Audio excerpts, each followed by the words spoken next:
Dear students, lecture series में ये जो आज का लेक्चर है वो मैकेनिक्स का है, जिसमें मैं बताऊंगा आपको कि लीनियर मोशन और रोटेशनल मोशन कैसे एक दूसरे से रिलेटेड है।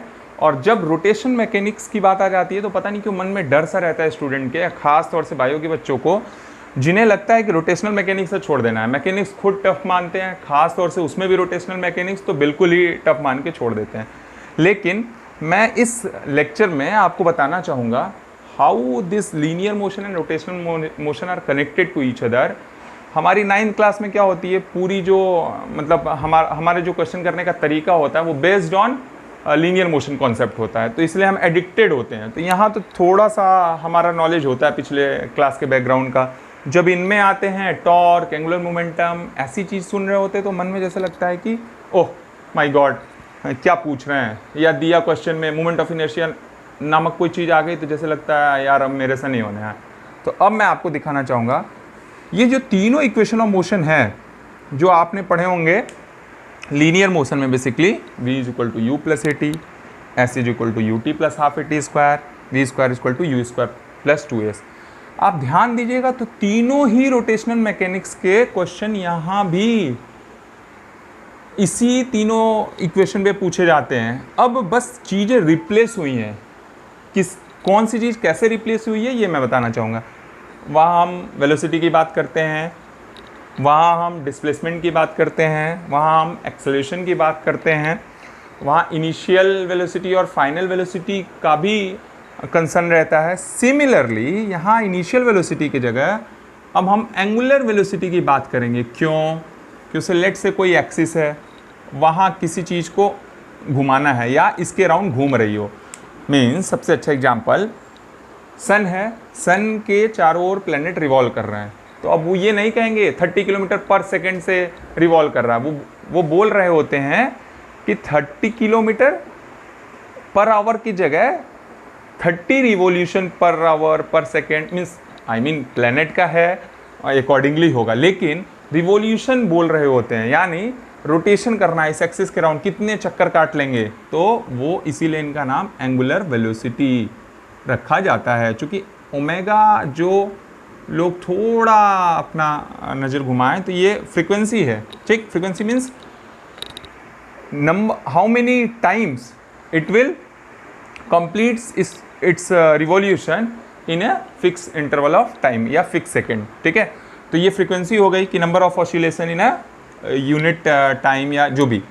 तो इस फ्रीक्वेंसी से 2 पाई रिप्रेजेंट करता है कि ये पूरा एक चक्कर, यानी सरकमफरेंस आपको पता हो, ऐसे अगर आप देखते हैं तो 2 पाई आर, तो उसी तरीके से ये पूरा 2 पाई होता है, यानी एक rotation, pi in the sense 180 और 2 यानी 360। तो इसीलिए अब हम इसका नाम क्या लेते हैं, एंगुलर वेलोसिटी। सिमिलरली अगर इनिशियल वेलोसिटी की बात हुई है रोटेशन में तो उसे नाम दे देंगे इनिशियल एंगुलर वेलोसिटी। ए की जगह क्या कह देंगे, अल्फा, यानी एंगुलर एक्सेलरेशन। सिमिलरली अब देखें यहाँ एस, जैसे अगर कोई ऑब्जेक्ट यहाँ से मूव करके, अगर कोई ऑब्जेक्ट या आदमी कह लें यहाँ तक गया तो निश्चित ही ये डिस्प्लेसमेंट ट्रेवल किया। उसी तरीके से अगर कोई ऑब्जेक्ट इस सेंटर से घूम के यहाँ जा रहा है तो एक देखेंगे एंगल कवर करेगा, तो इसका हम नाम क्या दे रहे हैं, क्या नाम दे रहे हैं, एंगुलर डिस्प्लेसमेंट। क्या नाम दे रहे हैं, एंगुलर डिस्प्लेसमेंट। आई होप ये बात आप समझ रहे होंगे कि रोटेशन मैकेनिक्स भी बेसिकली एक सिंपल वही लीनियर मैकेनिक्स है।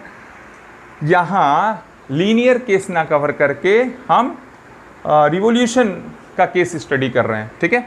तो एस की जगह क्या रिप्लेस कर दिया, थीटा, यानी एंगुलर डिस्प्लेसमेंट। आई होप ये बात आपको समझ में आ रही होगी। उसी तरीके से u बताया ही पहले इक्वेशन में, u इनिशियल एंगुलर वेलोसिटी यहाँ हो गई ओमेगा नॉट, ए अल्फा यानी एक्सेलरेशन, यहाँ angular acceleration. Similarly v square, तो v को कौन रिप्लेस किया, ओमेगा, u को कौन रिप्लेस किया, ओमेगा नॉट, a को कौन रिप्लेस किया, अल्फा, s को कौन रिप्लेस किया, थीटा। तो जब कभी भी ऐसा जैसे व्हील का क्वेश्चन आ गया या पहिया इतना तेज़ी से घूम रहा है, हाँ, तो बताइए कि कितना ब्रेक लगाएं या कितना मीन्स रिटार्डिंग फोर्स क्या होगा, तो आपके दिमाग में आता है यार फोर्स पूछा, रिवॉल्यूशन दे रहे हैं, हाँ, और बोल दिया कि इनिशियल एंगुलर वेलोसिटी ये थी। तो भाई एंगुलर नाम से ना डरिए, जैसे ये इक्वेशन पड़ी थी वैसे ये इक्वेशन लगाइए, रिवॉल्यूशन देखिए, और आपके पास रिलेशन भी अभी बताया कि ओमेगा 2πr है, कन्वर्ट कर सकते हैं अकॉर्डिंगली। ठीक, अब देखिए जैसा मैं पिछले लेक्चर में न्यूटन्स लॉ कवर किया था, तो न्यूटन्स का जो फंडामेंटल लॉ माना जाता है नहीं ऐसा, न्यूटन्स के तीनों लॉ बेसिक लॉ हैं, लॉ ऑफ इनर्शिया यानी first law, Newton second law और न्यूटन थर्ड लॉ। लेकिन न्यूटन सेकेंड लॉ जो कहता है, फिजिकल मीनिंग जो आती है, rate of change of momentum is force. Momentum क्या है? P = mv।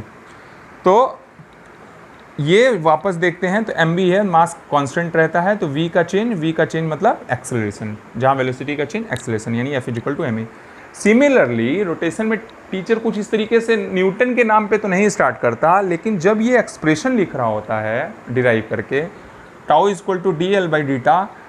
dl/dt, तो हम आँख फाड़ के देख रहे होते, ये कहाँ से आ गया, क्या इसे भी याद करना होगा क्या? अरे भाई याद नहीं करना है, जो रोल वहाँ फोर्स का है लीनियर मोशन में, वही रोल यहाँ टॉर्क का है। ठीक, जो रोल फोर्स का है वही रोल टॉर्क का है। यहाँ लीनियर मोमेंटम P है तो यहाँ एंगुलर मोमेंटम L है, L = I⍵। अब देखिए फिर नई चिड़िया, M की जगह I लिख दिया।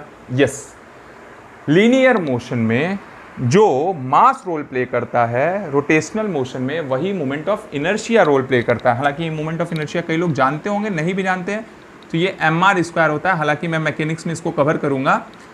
I = होता है mr²। यहाँ फिर मास आ रहा है, आप कह रहे हैं मास ही का रोल प्ले कर रहा है। यस, यहाँ फोर्स आ रहा है, लेकिन फोर्स तो एग्जैक्टली नहीं लिख रहे हैं, यहाँ टॉर्क लिख रहे हैं। उसी तरीके से मास नहीं लिखते, इनर्शिया मोमेंट ऑफ इनर्शिया लिखते हैं, और मोमेंट ऑफ इनर्शिया और कुछ नहीं, I = mr² होती है। यानी लीनियर मोशन में जो रोल मास का होगा वो रोल मोमेंट ऑफ इनर्शिया का होगा। फिर आगे बढ़ते हैं, P = mv, तो m को कौन रिप्लेस कर चुका है? I। v को कौन रिप्लेस कर चुका है? ओमेगा। तो यानी लीनियर मोमेंटम अगर mv है तो एंगुलर मोमेंटम I⍵ होगा। अब एक नई बात मैं आपको बताना चाहूँगा, लीनियर वेलोसिटी एंगुलर वेलोसिटी खुद रिलेटेड है एक इक्वेशन से, वो और कुछ नहीं है, वो v = r⍵। ये देखे होंगे आप। हालांकि क्रॉस प्रोडक्ट लगता है, क्रॉस प्रोडक्ट में ध्यान देना होता है साइन का, a cross b = b cross e, but मेरा यहाँ कंसर्न खाली वेक्टर दिखाने का था कि ये तीनों वेक्टर क्वांटिटी है, ये पोजीशन वेक्टर है। उसी तरह एक्सेलरेशन भी, ये भी वेक्टर क्वांटिटी है, ये भी वेक्टर क्वांटिटी है, ये भी वेक्टर क्वांटिटी है। ठीक है, तो लीनियर एक्सेलरेशन और एंगुलर एक्सेलरेशन में ये रिलेशन हो गया। अब क्या करेंगे, अगर यहाँ से देखें तो लीनियर मोमेंटम का कभी कभी क्वेश्चन mvr, तो निश्चित है अगर ये लाइव क्लास होती तो कुछ लोग बोल रहे होते सर ये क्या किया आपने यहाँ, तो फिर रोटेशन मैकेनिक्स में भी एंगुलर मोमेंटम को आपने लीनियर टर्म्स, लीनियर मोशन के टर्म में लिखे हैं। भाई देखिए आप, I = क्या बताया आपको? mr², यहाँ से v = r⍵, यानी ओमेगा = v/r, तो इसको v/r रखिए। एक r से एक r कट गया, तो ये क्या हो गया? mvr। आखिर है कि नहीं? वापस यही है, यही रोटेशनल मैकेनिक्स का ही टर्म है। रोटेशनल मैकेनिक्स का मतलब I × ओमेगा को ही mvr लिखा गया है। mvr लिखा गया है मतलब सेम चीज़ है, सेम चीज़ है। ठीक है, तो डरेंगे नहीं, ये नहीं सोचेंगे कि अरे अब अभी रोटेशन है, ये कुछ रटने जैसा नहीं, यही एक्सप्रेशन इस टर्म में लिखा गया। फिर एक और बात देखा होगा आपने, कभी कभी काइनेटिक एनर्जी पूछ देते हैं, तो अगर लीनियर मोशन है तो काइनेटिक एनर्जी बहुत अच्छा लगता है, वो काइनेटिक एनर्जी का क्वेश्चन है, मास ढूंढिए, वेलोसिटी ढूंढिए, कर दीजिए। अब अगर रोटेशन मैकेनिक्स का है तो काइनेटिक एनर्जी अब अजीब सा डर लगता है, अरे भाई बता दिया, मास मत ढूंढिए, मोमेंट ऑफ इनर्शिया ढूंढिए, दिया है तो ठीक है, नहीं रिंग देंगे, डिस्क देंगे तो उसका मोमेंट ऑफ इनर्शिया याद करके जाइए। याद नहीं होता तो मैं अभी आपको एक लेक्चर लूँगा जिसमें मोमेंट ऑफ इनर्शिया कुछ इस तरीके से बताऊँगा, 4 ही मोमेंट ऑफ इनर्शिया याद रखने होते हैं, बाकी वो parallel axis theorem, perpendicular axis theorem लगाइए और क्वेश्चन करके आइए। तो यहाँ m की जगह I, v की जगह ओमेगा, यानी रोटेशनल मोशन में भी अगर काइनेटिक एनर्जी पूछते हैं तो वो आप आसानी से निकाल सकते हैं। तो होपफुली ये जो कंपैरिजन है वो आपको समझ में आया होगा और आप इंजॉय करेंगे, और अब रोटेशनल मैकेनिक्स के क्वेश्चन से एटलीस्ट 20% डर आपका नहीं होगा आने वाले दिनों में। Thank you for seeing this video. Hopefully you will like and subscribe it.